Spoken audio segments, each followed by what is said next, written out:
Ethanol से isobutanol भी बन रहा है।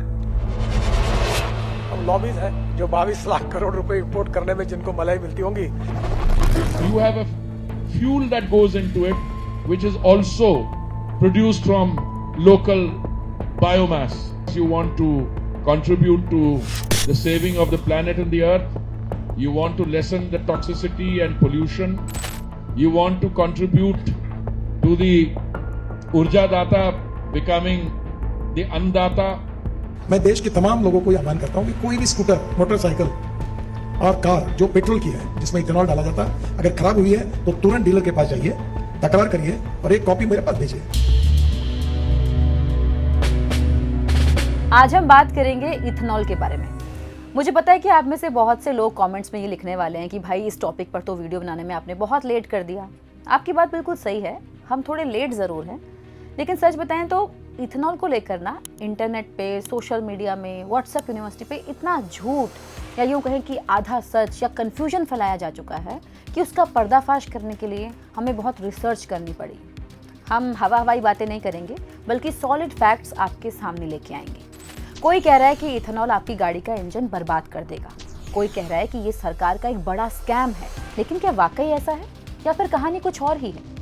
आज के इस वीडियो में हम इथेनॉल के बारे में फैलाए जा रहे एक एक झूठ की धज्जियां उड़ाएंगे, बिना किसी लाग लपेट के पॉइंट बाय पॉइंट आपको बताएंगे कि क्या सच है और क्या सिर्फ एक अफवाह। तो अगर आप भी अपनी गाड़ी और अपनी जेब को लेकर फिक्रमंद हैं तो अगले कुछ मिनट मेरे साथ बने रहिए, क्योंकि आज इथेनॉल का पूरा सच आपके सामने आने वाला है। नमस्कार, मैं हूं गरिमा और आप देख रहे हैं नो द नेशन गरिमा के साथ। सबसे पहले चैनल को सब्सक्राइब कर लीजिए ताकि आपके पास हमारे चैनल की हर वीडियो पहुंच सके।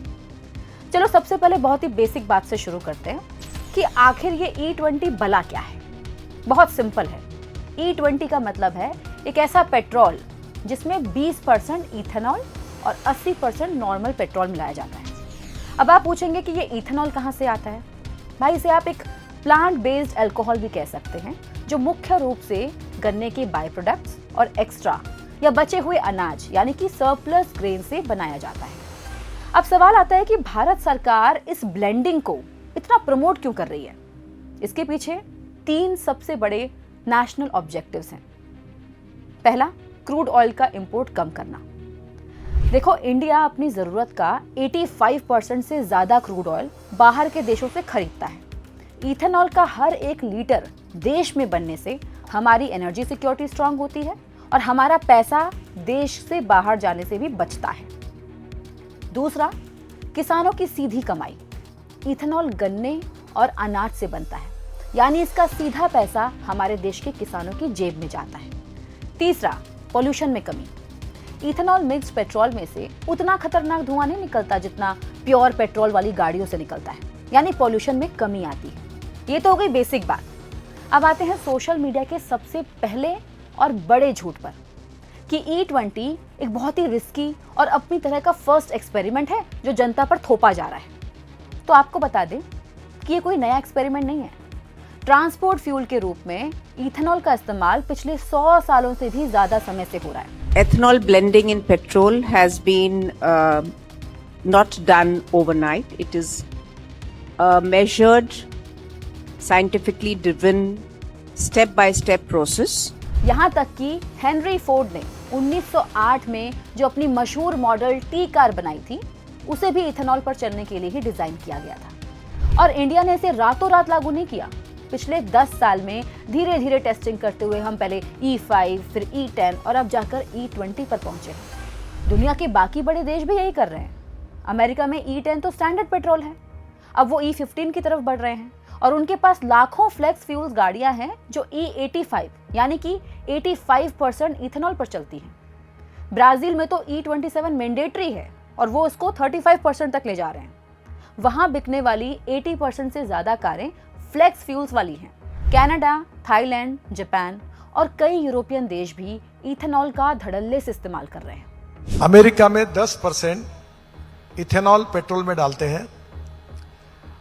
ब्राजील में 27% 2070 से इथेनॉल पेट्रोल में डालते हैं। फ्रांस में 10% स्टैंडर्ड ब्लेंड है, इथेनॉल पेट्रोल में डालते हैं। जर्मनी में 10% इथेनॉल डालते हैं पेट्रोल में। स्वीडन में 10% डालते हैं, कनाडा में 5 से 10% है, फिलीपाइंस में 10% है, थाईलैंड में 10% है और जापान में 10% है। और गाड़ियां कौन सी है? यही टोयोटो, हुंडई, यही मारुति सुजुकी और यही सब गाड़ियां वर्ल्ड में है, इनमें डालते हैं। इसको कोई खराबी नहीं। कोई खराबी नहीं। इथेनॉल के बारे में जो दूसरा फेक नैरेटिव है वो ये है कि E20 फ्यूल डलवाने से गाड़ी का जो माइलेज है वो 20 से 30% तक गिर जाता है। ये बात भी पूरी तरह से झूठी है। साइंटिफिकली देखें तो पेट्रोल के मुकाबले इथेनॉल की कैलोरीफिक वैल्यू थोड़ी कम होती है।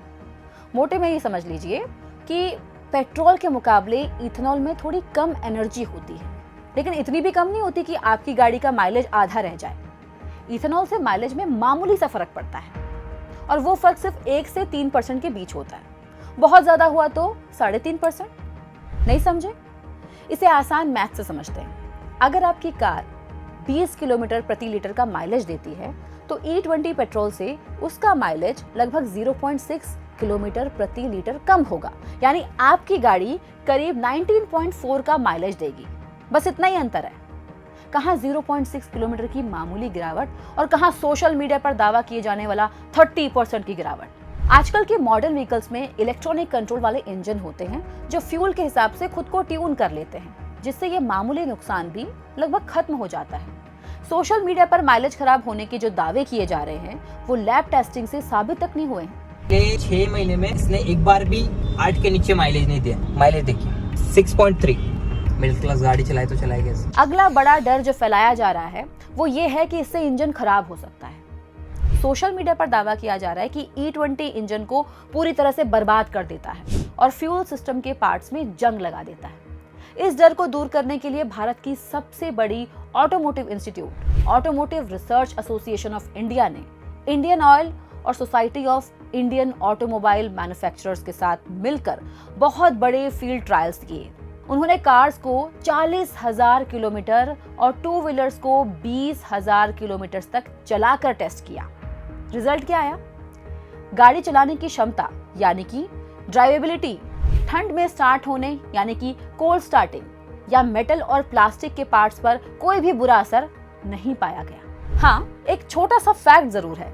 साल 2023 से पहले की कुछ पुरानी गाड़ियों में जो E20 के लिए पूरी तरह से कैलिब्रेटेड नहीं थी, रबड़ के कुछ पार्ट्स जैसे कि गास्केट या सील थोड़े टाइम पहले बदलने पड़ सकते हैं, लेकिन ये एक रूटीन मेंटेनेंस का बहुत ही सस्ता आइटम है जिसे जब आप अपनी गाड़ी की सर्विसिंग कराते हैं तो आपका मैकेनिक सबसे पहले चेक करता है और चेंज करता है। इसे इंजन फेलियर या इंजन सीज होना नहीं कहते। इसी से जुड़ा एक और सवाल आता है कि पुरानी गाड़ियों के मालिकों का क्या होगा और क्या इंश्योरेंस या वारंटी खत्म हो जाएगी? सोशल मीडिया पर अफवाह फैलाई जा रही है कि E20 भरवाओगे तो कंपनी वारंटी खत्म कर देगी और इंश्योरेंस क्लेम भी नहीं मिलेगा। ये सरासर अफवाह है। Society of Indian automobile manufacturers और सभी बड़ी इंश्योरेंस कंपनीज ने साफ कर दिया है कि तय स्टैंडर्ड वाले E20 का इस्तेमाल करने से आपकी वारंटी या इंश्योरेंस पॉलिसी पर कोई आंच नहीं आएगी। यहाँ तक कि सरकार की PIB फैक्ट चेक यूनिट ने भी इस दावे को पूरी तरह से गलत बताया है। अगर आपके पास 2023 से पहले की पुरानी गाड़ी है तो भी आप बिना किसी सेफ्टी रिस्क के आराम से E20 का इस्तेमाल कर सकते हैं। बस जैसे कि मैंने पहले कहा कि नॉर्मल सर्विसिंग के दौरान मैकेनिक से रबर के पार्ट्स चेक करवा लिया करें, जो कि आप वैसे भी चेक करवाते ही हैं, और आप ना भी करवाएं तो आपका मैकेनिक खुद ही उसे चेक कर लेता है। अब कुछ और लोग इथेनॉल में एनवायरनमेंट और फूड सिक्योरिटी का एंगल भी लेके आ रहे हैं। चलिए इसका भी पोस्टमार्टम करते हैं। कहा जा रहा है कि 1 लीटर इथेनॉल बनाने में हजारों लीटर पानी बर्बाद होता है और ये लोगों के मुंह से अनाज छीनकर गाड़ियों में डाला जा रहा है। लेकिन ये डेटा भी टोटली मिसलीडिंग है। पानी के इस कैलकुलेशन में धान या गन्ने जैसी फसलों की खेती में लगने वाले पूरे पानी का बोझ अकेले इथेनॉल के सर पर मर दिया गया है। यानी सोशल मीडिया पर 1 लीटर इथेनॉल बनाने में पानी की जो क्वांटिटी बताई जा रही है, मतलब ये बताया जा रहा है सोशल मीडिया में कि 1 लीटर इथेनॉल बनाने में जितना पानी यूज हो रहा है, वो एक्चुअली क्या बताई जा रही है? वो क्वांटिटी जब से धान या गन्ने की बुआई शुरू होती है तब से लेकर जब इथेनॉल बन रहा है, उस टोटल प्रोसेस में जितना पानी लग रहा है ना, सोशल मीडिया में ये एक्चुअल क्वांटिटी बताई जा रही है कि इतना पानी इस्तेमाल हो रहा है इथेनॉल को बनाने में। तो आपको सच तो बताया जा रहा है, पर आपको आधा तोड़ मरोड़ के बताया जा रहा है। भाई, वो फसलें मेनली देश की फूड सिक्योरिटी और चीनी के लिए उगाई जाती हैं, ना कि सिर्फ इथेनॉल के लिए। सच ये है कि इथेनॉल प्लांट में 1 लीटर इथेनॉल बनाने में सिर्फ 3 से 5 लीटर पानी का इस्तेमाल होता है, और वो प्लांट भी जीरो लिक्विड डिस्चार्ज टेक्नोलॉजी पर काम करते हैं। यानी जितना पानी इस्तेमाल होता है उतना लगभग पूरा पानी रिसाइकिल हो जाता है। रही बात फूड वर्सेस फ्यूल की, तो इथेनॉल हमेशा देश की खाद्य जरूरतों को पूरा करने के बाद बचे हुए एक्स्ट्रा अनाज यानी कि सरप्लस ग्रेन और गन्ने के बाय प्रोडक्ट से ही बनाया जाता है। ऐसा नहीं कि गन्ने या चावल को सीधे इथेनॉल बनाने के लिए भेज दिया जाता है। गन्ने से पहले चीनी बनती है और उसका जो बाय प्रोडक्ट होता है उससे इथेनॉल बनता है। इसी तरह से धान से पहले चावल को अलग किया जाता है देश के लोगों के लिए, और इस प्रोसेस में जो सरप्लस ग्रेन बचता है उससे इथेनॉल बनाया जाता है। इससे अनाज बर्बाद नहीं होता, बल्कि किसानों को उनकी बची हुई फसल का भी सही दाम मिलता है। और आखिर में आते हैं सोशल मीडिया के वो मजेदार और वायरल वीडियोस में, जिन्हें देखकर हंसी भी आती है और गुस्सा भी। जैसे फ्यूल कैप्स पर चींटियां और मधुमक्खियां मंडरा रही हैं क्योंकि इथेनॉल मीठा होता है और टैंक में पानी अलग हो जाता है। अब इसका क्या ही जवाब दे। भारत पेट्रोलियम ने खुद इस पर सफाई दी है कि इथेनॉल बनाने के लिए गन्ने का जो बाय प्रोडक्ट इस्तेमाल होता है वो इतने प्रोसेस से गुजरता है, इतना रिफाइन और डिस्टिल्ड किया जाता है उसको, कि उसमें चीनी का एक कतरा भी नहीं बचता। ऊपर से इसमें ऐसे केमिकल्स मिलाए जाते हैं जिससे कीड़े मकोड़े इसके आसपास भी ना आए। वहां सिर्फ पेट्रोल के हाइड्रोकार्बन की गंध होती है, कोई मिठास नहीं। रही बात टैंक में पानी अलग होने वाले वीडियो की, तो मिनिस्ट्री ऑफ पेट्रोलियम ने इन वीडियोस को पूरी तरह से फेक और फैब्रिकेटेड बताया है। किसी भी गाड़ी के फ्यूल सिस्टम को इस तरह डिजाइन किया जाता है कि उसमें बाहर से पानी या मॉइस्चर आसानी से ना जा सके। तो what is the bottom line? The bottom line is कि E20 प्रोग्राम कोई हवा में किया गया एक्सपेरिमेंट नहीं है, बल्कि एक सोची समझी ग्लोबल स्ट्रैटेजी है। इसके जो थोड़े बहुत छोटे ट्रेड ऑफ्स हैं, जैसे माइलेज में 1 से 3% की मामूली कमी, उन्हें सरकार और कंपनियों ने खुलकर स्वीकार किया है। लेकिन इसके बदले देश को जो बड़े फायदे मिल रहे हैं वो बहुत बड़े हैं। विदेशी मुद्रा में लगभग 1,90,000 करोड़ की बचत, हमारे किसानों को 1,60,000 करोड़ से ज्यादा का भुगतान, और हमारे पर्यावरण में कार्बन डाइऑक्साइड में भारी कमी। तो अगली बार जब व्हाट्सएप या रील्स पर कोई आपको इथेनॉल के नाम पर डराए, तो उसे ये वीडियो शेयर करके सच जरूर बता दीजिए। अगर रिसर्च अच्छी लगी तो वीडियो को लाइक कीजिए और चैनल को सब्सक्राइब जरूर करें। मिलते हैं अगले वीडियो में, तब तक के लिए जय हिंद। देखते रहिए नॉर्दर्न नेशन गरिमा के साथ।